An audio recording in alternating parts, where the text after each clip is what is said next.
क्या आप जानते हैं कि आप स्वर्ग में हमेशा नहीं रहेंगे? यह चौंकाने वाला लग सकता है, लेकिन बाइबल के अनुसार स्वर्ग विश्वासी का अंतिम गंतव्य नहीं है।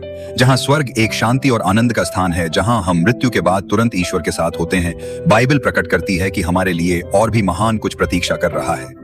प्रकाशित वाक्य 21:1-2 हमें बताते हैं कि यीशु के लौटने के बाद परमेश्वर एक नया स्वर्ग और एक नई पृथ्वी बनाएंगे। मैंने एक नया स्वर्ग और एक नई पृथ्वी देखी, क्योंकि पहला स्वर्ग और पहली पृथ्वी समाप्त हो गई थी। इसका मतलब है कि बाद में निर्णय स्वर्ग जिसे हम जानते हैं समाप्त हो जाएगा और विश्वासी एक नई पृथ्वी पर निवास करेंगे। वह स्थान जहां ईश्वर की उपस्थिति पूर्ण रूप से महसूस की जाएगी और उसका राज्य सदा के लिए रहेगा। प्रकाशित वाक्य 21:3 कहता है कि परमेश्वर उनके साथ रहेंगे, वे उसके लोग होंगे और वह उनका ईश्वर होगा। इस नए संसार में न मृत्यु होगी, न दर्द और न ही दुख, जैसा कि प्रकाशित वाक्य 21:4 का वादा है। वह उनकी आंखों से आंसू पोंछ देगा।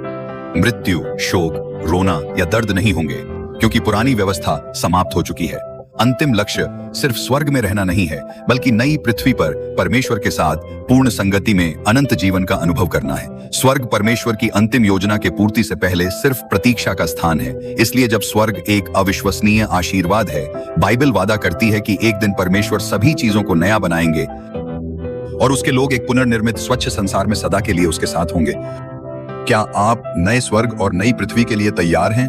यदि आप एक नवीकृत दुनिया के वादे में विश्वास करते हैं तो आमीन टिप्पणी करें और इस वीडियो को साझा करें, ताकि दूसरों को परमेश्वर की भविष्य की योजना के आशा की याद दिलाई जा सके।